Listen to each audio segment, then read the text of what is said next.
Thanks very much, Alan. So we'll do a double-hander. I'll do the introduction around the Early Action Programme, and then Pauline will talk about her role and experience at the day centre.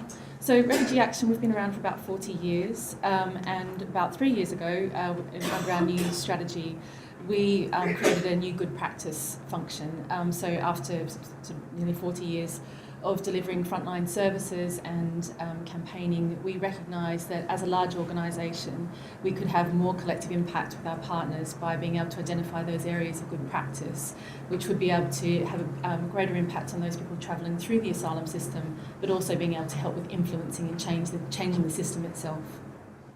So what we find, as you can see on the slide, that very too often the way the system of seeking asylum is created in the UK, it's fraught with crisis. There are numbers of ways where people will fall into destitution and poverty, and support organisations. There are about 930 across the country who exist to support people going through the system, are predominantly focused on crisis, so dealing with the humanitarian crisis created by the system, without being able to focus on the causes, which is their immigration status.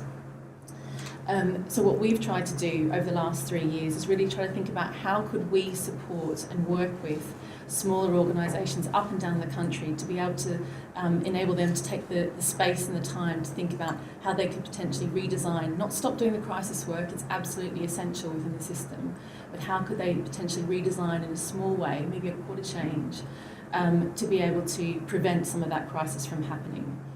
So after and I think the key point that we recognise as a large organisation, that we have the infrastructure and capacity to hold change processes and operate on a number of levels, so services, capacity building and campaigns, but we can be so much stronger by working in partnership with smaller organisations and accelerate that change, because we're working in a system that's very disconnected. Organisations are weakened by lack of resources and disconnected from one another and dealing with this overwhelming crisis. So it's easy to dismiss and marginalise those groups, but by being better connected and more coordinated and working together in a systematic way, that we can have greater collective impact. So the Early Action Charter Programme for people seeking asylum is a 3-year programme. Absolutely delighted to be working with the National Lottery Community Fund on the programme. Through a process of consultation, we identified 8 organisations who are all England-based, who are responding to people seeking asylum, supporting them through the system, to work in a unique way, to be able to develop solutions. So from the beginning, it's been fundamentally collaborative. So everything that we've done, we started with so the grant itself, 70% of the income goes to the partner organisations, and it's to fund them to reflect and redesign as they decide is the most appropriate way to be able to prevent crisis happening for people in the system. Early action for us is about either identifying people as early as possible within the system and identifying how best to support them to prevent them from falling into crisis on their journey, or where they've hit crisis and to de-escalate that crisis. So that could be finding immigration solicitors and submitting fresh claims as an example. The Charter itself is, we've developed a set of principles for early action within the asylum system. That's been done entirely with the partner organisations based on their experience of supporting people through the system, which will be launching on Thursday this week. It's a partnership where we share the goals and the risk of delivering the program as well. We've co-designed the program, the outcomes, the activities and the monitoring framework. We are really privileged to be working with IRIS at the University of Birmingham as our research partners that are developing our expertise as partners to monitor and capture the learning from this program as well, which we can constantly drive the impact of the program itself. And what we're hoping that through the Early Action Programme, we're going to discover and implement services that help people through the system before they reach the crisis point, or to be able to de-escalate as soon as possible and share that with the sector so they can adopt it within their practice.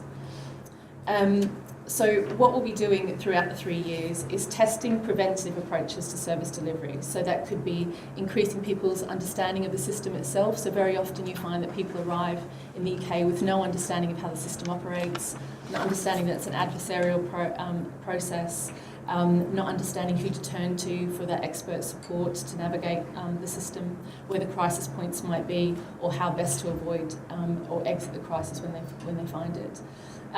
Frontline organisations are their first line of defence.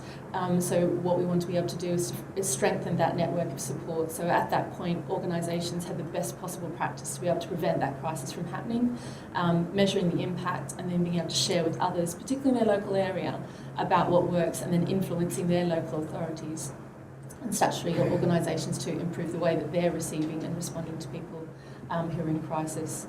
And then together we're going to be creating a collective evidence base to inform how we as a sector together can talk about how the system needs to change to be able to prevent crisis from happening. So that's not a key feature of the system, rather that we're enabling people to make the strongest possible case and preventing those causes of crisis, like things like access to justice, access to legal advice. So I'll hand over to Pauline. Thank you. My name's Pauline Nandoo. I'm the coordinator for Southwark Day Centre for Asylum Seekers, and we're one of the partners, one of the early action partners, working with Refugee Action. Just to say a few words about Southwark Day Centre. So we're a small charity. We mainly consist of part-time workers. There's 7 members of staff and something like over 50 volunteers at the moment. We've been in operation since 1996, and we provide holistic services for asylum seekers and refugees throughout various stages of the asylum process. We deal largely with high levels of poverty, homelessness, isolation, and so on. And we support people from 3 different locations across the borough. We are really pleased to be working within the Early Action programme and working with Refugee Action. It means that it provides us with a platform to work with a national organisation. Much of the work we do in the day centre is connecting with many local agencies to deliver our services, and that's been our approach for many years, that we've linked up with various agencies such as the local NHS, the local homelessness team, the council, local legal agencies, and so on, to deliver services. Or I should say what our services are, I suppose. We provide an advice and advocacy sessions. We also provide English classes, therapies. We also provide a emergency support service, so that covers everything from hot meals to health checks to food parcels, etc. And there's a huge social element to what we do, so there's the social space and everything. We probably see around 200 people per week at all 3 centres. But to help us deliver the services, particularly the advice service, we work with other local organisations, and we've been doing that for since the start of the project. And so we've just have these fairly carefully structured organisation partnerships in place at the moment, and that means that we can provide second tier advice, specialist advice, with the local network in place. So working with Refugee Action means that we can work with a national organisation.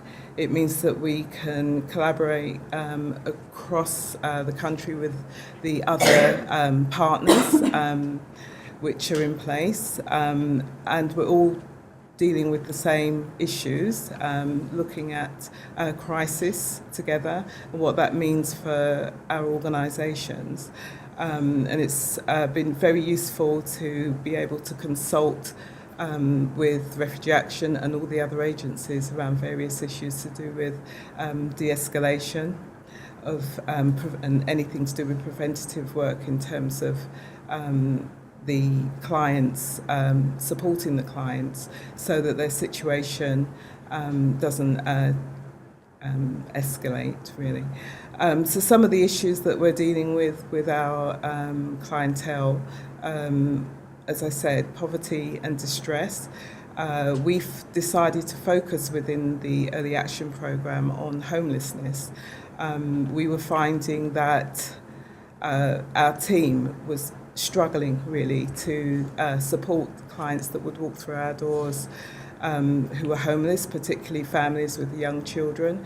And as the situation in housing and is so difficult, there's so much gatekeeping going on. I think for the first time we were finding it really hard to find solutions. So within the Early Action Programme, we've decided to focus on how we can look at our service to cope better with homeless cases when they arrive, because of the huge impact it had obviously on the clients but also on our team as well in terms of resources. And so within the Early Action Programme, it meant that we had additional resources. So one, we decided to look at homelessness, and two, we decided that we would use the funding that for the Early Action Project to extend the hours of our existing staff. Because we're dealing with crisis all the time, we just very rarely get the chance to kind of step back and reflect on what we're doing. And this gave us the opportunity to do that, increasing the hours of our staff to focus on what we're doing in a more strategic way. So look at some of the existing good practice that we have, that we're doing already, trying to capture that, looking at the gaps, looking at where we could make a change within our advice service to manage crisis with homeless families. And what we were doing is, if a homeless family turned up, we ended up taking them to the police station because there was just nowhere for them to go, and that was horrendous. It meant that young children spending time in Southwark police station until the police were able to put pressure on the local authority to conduct a child in need assessment rather than accepting referrals from our team. It worked, but it wasn't ideal, and so we wanted to look at our own practice and what we could do better to avoid those situations occurring. So we think within the programme, we can learn from other agencies, the partners in the project. We can learn from their experiences around this, and obviously there's going to be a lot of crossover between the other partners and Refugee Action. And hopefully we can produce much better outcomes for our clients by the end of the programme, really. So I'm looking forward to working within this project. Thank you.